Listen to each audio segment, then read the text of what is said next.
बचपन के school time से जो भी हमने इतिहास पढ़ा है या बड़े बड़े महापुरुषों के ऊपर कॉलेज में जो भी प्रबंध लिखे जाते हैं उसे बड़े पर्दे पर लाइव देखने का एक अलग ही मजा है। और ऐसे ऐतिहासिक फिल्मों को देखने का परम भाग्य इसी पीढ़ी को मिल रहा है। ये यहाँ पे सबसे बड़ी बात है।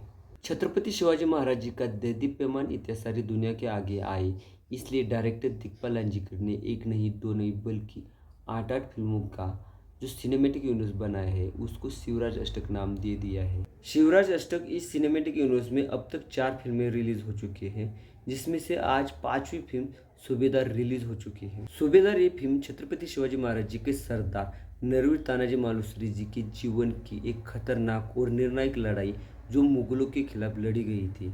स्वराज्य के लिए इस निर्णायक लड़ाई का मुख्य रूप से केंद्र बिंदु कोंडा ने खेला था।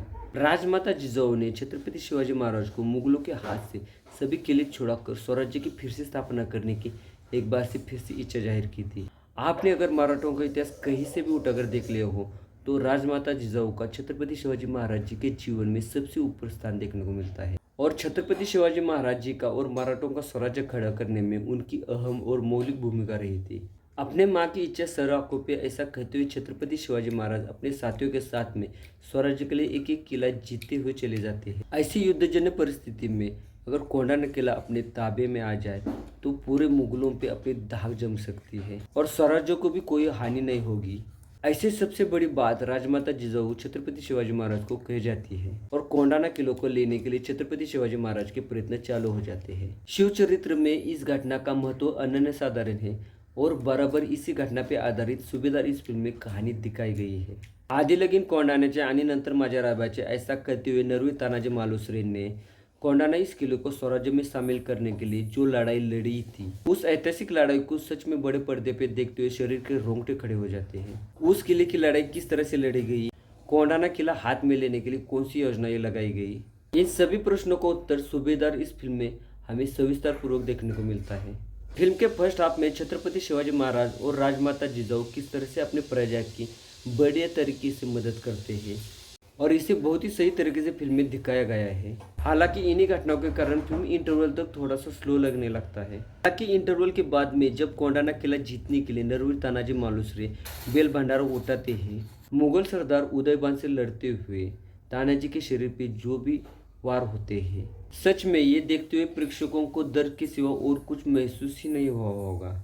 जंगली भालू से लड़ते हुए तानाजी मालुसरे का जो जबरदस्त शौर्य देखने को मिलता है, उसके कारण ही वो छत्रपति शिवाजी महाराज जी के नज़र में बच जाते हैं और शेलार मामा जी के कारण ही वो छत्रपति शिवाजी महाराज जी के जीवोच्च कंठ्यचे मित्र बन जाते हैं। राजमाता जिजाऊ की भूमिका में अभिनेत्री मोनाल कुलकर्णी और छत्रपति शिवाजी महाराज जी की भूमिका में चिन्मय मांडलेकर, ये दोनों भी भूमिकाएं फिल्म के देखने लायक बनती है। बार बार उसी किरदार को उसी लहजे में निभाना ये सबसे बड़ा चुनौती भरा काम होता है, पर उन दोनों ने ये दोनों भी किरदार बहुत ही सहजतापूर्वक निभाए हैं। हालांकि इसके बाद में नरवीर तानाजी मालुसरे का किरदार निभाने वाले अजय पुरकर जी का अभिनय सबसे बड़ी देखने लायक बात बनती है। बलदंड साहसी और उतना ही शातिर नरवीर तानाजी मालुसरे का किरदार निभाना अजय पुरकर जी के लिए कहने के लिए इतनी सीधी सादी बात नहीं थी। इसी के साथ में शेलार मामा की भूमिका करने वाले समीर धर्माधिकारी, तानाजी की पत्नी की भूमिका में स्मिता शेवाळे, तानाजी के छोटे भाई सुरवाजी की भूमिका में अभिनेता अभिनीत श्वेतचंद्र के किरदार विशेष रूप से देखने लायक बनते हैं।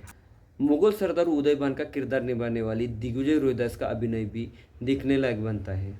आस्ताद काळे, मृण्मयी देशपांडे और विराजेश कुलकर्णी, इनकी भूमिकाएं छोटी है लेकिन फिल्म में बहुत ही बड़ा टर्निंग पॉइंट देती है। फिल्म का डायरेक्शन करते हुए डायरेक्टर दिग्पाल लांजेकर इन्होंने फिल्म में मराठों के गुप्तहेर बहिरी नायक की भी भूमिका निभाई है। फिल्म के हर एक सीन को लिखते हुए इतिहास से कहीं भी छेड़छाड़ ना हो, इसकी पूरी तरह से खबरदारी ली गई है। बाकी दोस्तों, सूबेदार फिल्म आपको कैसी लगी प्लीज़ कमेंट करके बताना। मेरा ये वीडियो अच्छा लगे तो लाइक और मेरे चैनल को सब्सक्राइब जरूर कर देना। मिलते हैं अगली वीडियो में और एक नई रिव्यू के साथ में और एक नई फिल्म के साथ में। तब तक के लिए नमस्कार।